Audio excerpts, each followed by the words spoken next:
Bonjour et bienvenue dans cette capsule. Aujourd'hui, nous voulons méditer le texte d'1 Thessaloniciens 5, versets 16 à 18. Je lis le verset le plus important pour nous aujourd'hui. Soyez toujours joyeux, priez sans cesse, soyez reconnaissants en toutes circonstances. Voilà ce que Dieu demande de vous dans votre vie avec Jésus-Christ. Comment progresser ? Regardons dans quel domaine nous pouvons encore le faire aujourd'hui et j'aimerais parler de notre pensée, de notre état d'esprit. Il ne s'agit pas aujourd'hui de parler de pensée positive, mais de rappeler que la Bible, le Seigneur nous invite à être positif. Ce commandement, soyez toujours joyeux, ce n'est pas le plus facile à mettre en pratique, mais il est très important. Être positif dans notre vie de chrétien, ce n'est pas remplacer Dieu dans notre vie par la pensée positive, c'est simplement répondre à ce qu'il nous demande. Et ça, répondre à ce que Dieu nous demande, c'est essentiel pour progresser. Soyez toujours joyeux. Oui, la foi n'est-elle pas le filtre qui nous permet de comprendre toutes nos expériences terrestres via le prisme de la bonté de Dieu, qui nous exerce à questionner ce que nous voyons, nous invite à nous accrocher à ce que nous croyons que Dieu fait. Ce verset, soyez toujours joyeux, c'est le verset le plus court de la Bible. Oui, il est même en grec plus court que le verset « Jésus pleura ». Jésus pleura 16 syllabes, soyez toujours joyeux, 14 syllabes. Petit, mais costaud, soyez toujours joyeux. Pas seulement quelquefois, ou quand tout va bien, mais toujours. Et Paul nous dit spécifiquement que la joie fait partie du plan de Dieu pour notre vie. Soyez toujours joyeux, priez sans cesse, soyez reconnaissants en toutes circonstances. Avec ces commandements, réjouissez-vous, priez, remerciez. Il ne nous révèle pas seulement la volonté de Dieu, mais il nous donne des outils. Lorsque vous avez tendance à vous plaindre, à agir peut-être de manière égoïste, ou quand vous vous levez de mauvaise humeur, lancez plutôt vers Dieu une prière pleine de joie et de gratitude. Se concentrer sur les choses d'en haut, c'est déclarer la guerre aux pensées négatives. Si vous laissez, vous savez, une petite place à la tristesse, à la négativité dans votre vie, celle-ci deviendra très très rapidement votre mode de fonctionnement par défaut. Alors laissez-moi vous donner un petit conseil tiré de ce chef-d'œuvre du 7e art, Kung Fu Panda 3.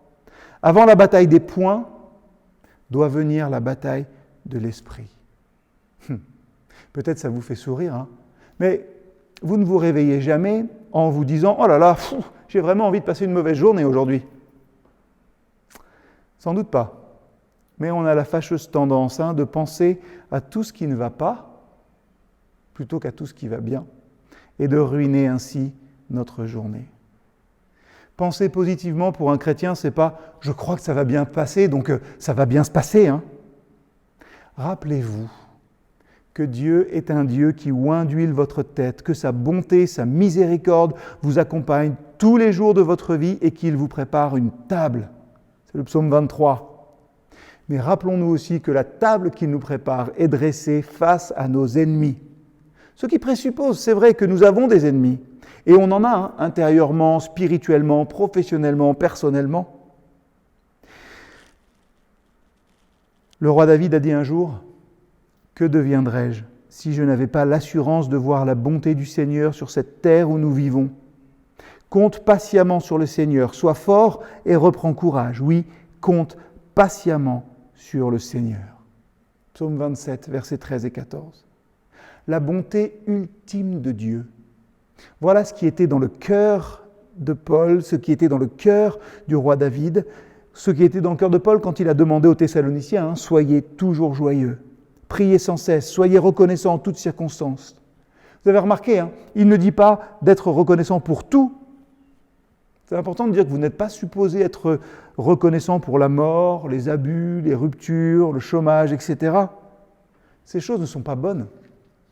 Mais vous pouvez être reconnaissant en toutes circonstances parce que Dieu a un plan et il veut nous faire du bien au travers de ce que nous traversons. Retournez, changez votre état d'esprit, regardez vers les choses d'en haut, vers le Seigneur et persévérez. Priez sans cesse. On n'appelle pas la prière un état d'esprit sans raison. Vous devez fixer votre esprit sur lui. Essayez, ça va marcher. Je suis positif et je peux progresser. Oui, vous serez transformé si vous vivez cette dimension positive de votre vie en Christ. Alors, quelques questions pour votre progression encore aujourd'hui. Quand et comment peut-être vous retrouvez-vous avec des idées noires?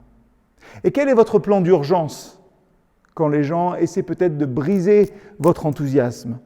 Pensez stratégiquement. Qui est susceptible de faire ça? Quand est-ce qu'ils le feront? Quand est-ce qu'ils le font? Où?